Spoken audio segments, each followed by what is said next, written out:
Labdien! Es esmu Gunita Valdemāre, ilgus gadus strādāju par pirmsskolas izglītības skolotāju. Mana izglītība atļauj strādāt arī sākuma skolā, bet mana sirds pieder mazajiem bērniem. Man bieži jautā, kā jūs ar to tiekat galā? Tas ir jautājums, uz ko ir grūti atbildēt, bet ir jāmeklē individuāla pieeja katram bērnam. Ventspils ir mana dzimtā pilsēta. Es šeit esmu dzimusi un uzaugusi. Atceros Ventspili ar izrakstām ielām, kad visās malās bija tikai trubas, un tās bija aptītas ar stiklavati, un mēs kā bērni par tām skraidelējām. Bet augu es un auga arī mana pilsēta. Ventspils kļuva arvien skaistāk un izveidojās dažādas atpūtas vietas, kā bērnu pilsētiņa, kur mēs ar meitu varējām iet pastaigāties, kā brīvi pieejamie trenažieri. Tas mūs ļoti iepriecināja. Meitai paaugoties mums izveidojās tradīcija doties arī uz skaisto pludmali pat 2 reizes dienā, kad bija sezona. Gan no rīta sauļoties, gan vakarpusē skatīties skaistos saulrietus. Un tas ir tas, ar ko es varu lepoties. Ar skaisto pilsētu sakoptību, tīrību apkārt, skaistām puķu domēm un brīvo pieejamo, gandrīz neskarto jūru. Man kā pirmsskolas skolotājai sirds sāp par tehnisko pamatlīdzekļu vāju nodrošinājumu skolotājiem. Es katrā iestādē ieejot, ātri darbinieks man uzraksta uz datora nepieciešamo informāciju un uzreiz izprintē un iedod rokās baltu ar dažām rindām aprakstītu lapu. Bet man kā pirmsskolas skolotājai nav printeris, kas ir sasaistīts ar datoru un atrodas tajā telpā, kurā es strādāju. Bet tieši skolotājam ir nepieciešams katru dienu un varbūt katru brīdi savam mazajam pirmsskolēnam iedot jaunu krāsojumu lapu vai darba lapu matemātikā vai darba lapu latviešu valodā. Tāpēc es domāju, ka šāda nepieciešamība ir vajadzīga katram skolotājam.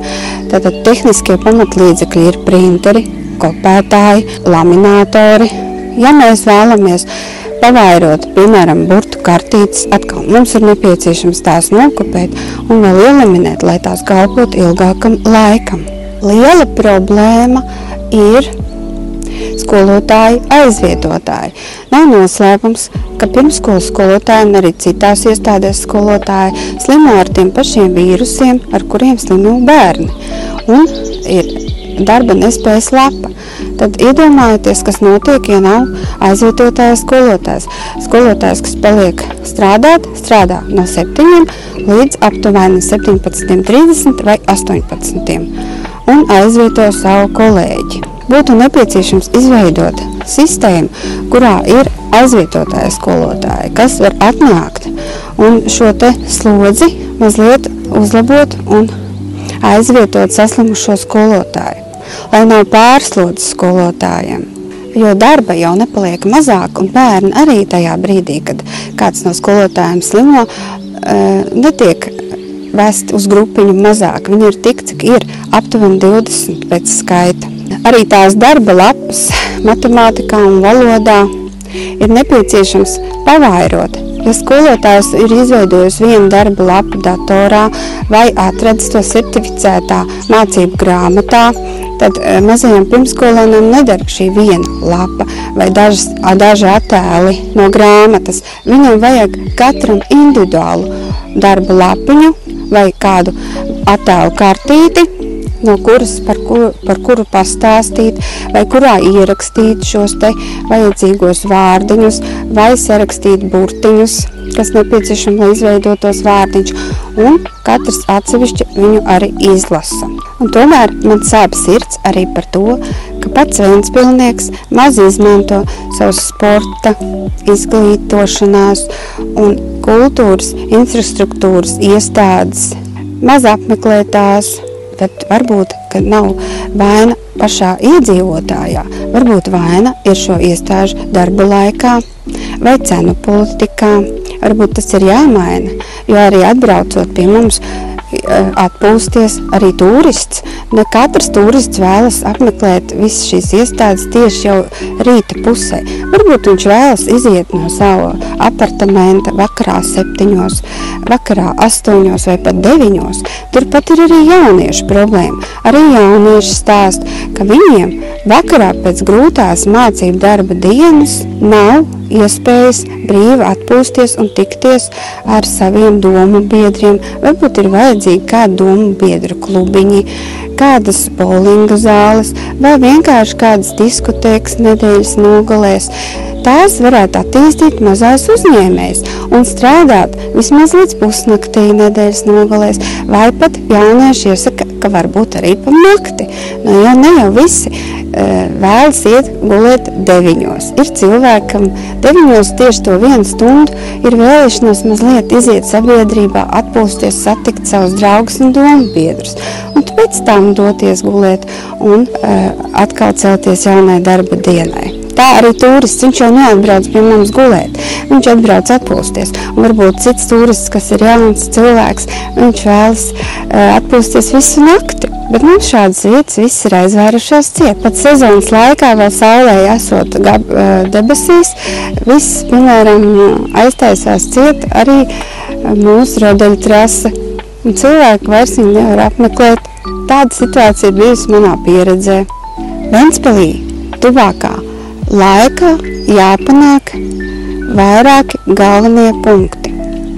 Tātad jāizveido darba vietas jauniem cilvēkiem, ne tikai vienkārši darba darītājiem, bet arī studējošai jaunatnei, lai jaunatne pēc studijām varētu pie mums atgriezties un iegūt sev atbilstošu līmeņu darbu, lai būtu jaunatnei prakses vietas, jo iegūstot prakses vietu citā pilsētā, jaunietis turpina tur strādāt un tā viņam kļūst par darba vietu un viņš arī paliek dzīvot šajā pilsētā. Tad mums ir jāizveido atvērta tipa atpūtas vietas gan jauniešiem, gan turistiem ar atbilstošu darba laiku. Un jāizveido nakts dzīve Ventspilī, tāda kāda tā ir citās kurortu pilsētās, lai arī Ventspils kā kurortu pilsēta varētu uzplaukt un attīstīties. Un attiecīgi arī dzīvojamā platība un turistiem paredzētās naktsmītnes. Ventspils lielākais potenciāls slēpjas tajā, lai mēs varētu izveidot Ventspili kā lielu kurortu pilsētu, lai pie mums brauktu ne tikai turisti, kas pavada laiku kopā ar bērniem, atpūtas vietās, kas mums ir pa brīvu, bet arī izveidotos nakts dzīve, daudzie kultūras, sporta un intelektuālās attīstības objekti strādātu ar garāku darba laiku un tos varētu apmeklēt cilvēki arī vakara nogalēs. Lai pašam ventspilniekam būtu savā pilsētā interesanti, lai vakaros būtu ne tikai skaistas pastaigu vietas, bet arī iespējas apmeklēt sporta, kultūras un mākslas attīstības centrus un vietas, brīvi pieejams atpūtas vietas, kādas iespējas tikties ar draugiem, klubiņu telpas, kurās jaunieši un arī turisti varētu savā starpā tikties un komunicēt. Jāattīsta nakts dzīve, to varētu darīt mazais uzņēmējs, veidojot dažādas atpūtas vietas, centra telpas un klubiņu telpas, kuras strādātu vismaz līdz pusnaktī vai arī līdz rīta gaismai vismaz sezonas laikā, kā tas ir citās kurortu pilsētās. Es domāju, ka Ventspilī pēc 4 gadiem varētu būt uzcelts liels rehabilitācijas un atpūtas centrs, kurā brauktu turisti un arī vietējie Latvijas iedzīvotāji atpūsties un uzlabot savu veselību, jo mums taču ir visskaistākā, neskartākā pludmale, vistīrākā un skaistākā jūra, ļoti spirkts jūras gaiss, kuras varbūt tieši ir nepieciešams elpceļu ārstēšanai.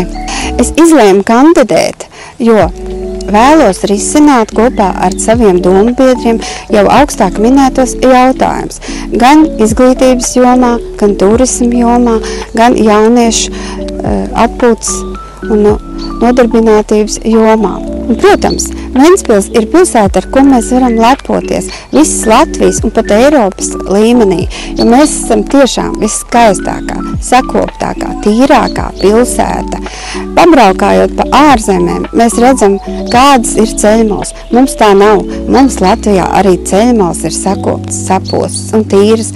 Turists un arī vietējais iedzīvotājs var izkāpt ceļmalā katrā vietā un skatīties uz skaisto dabu, uz skaisto pavasari, kas mūs ir izplaukuši dažādi ziedi. Arī pļavās mums nav aizlaistas, aizaugušas pļavas. Mums ir skaisti ziedi pļavās, mums ir apkārt koki, meži. To viss varbūt turists no citām valstīm vēlas apskatīt. Un zinot pēc savas pieredzes, zinu, ka tieši turistus no ārzemēm saista mūsu neskartā, bet tomēr sakoptā daba. Es joprojām varu turpināt pēc labākās sirdsapziņas izglītot un audzināt jaunos ventspilniekus. Un ja vēlētājs novērtēs manas idejas un ieteikumus, tad strādāt kopā ar saviem domu biedriem un attīstīt šos jautājumus Ventspilī. Arī bruģis un govis noteikti ir jāturpina kopt, uzturēt, jo šīs lietas ir tās, kas tieši saista mūsu turistus, mūsu pilsētniekus, skaistās atpūtas vietas, pastaiga taciņas un vietas, kurās var nofotografēties. Un bieži vien tās ir tieši govis. Tagad tas ir labs mūsu pilsētiņas imidžs.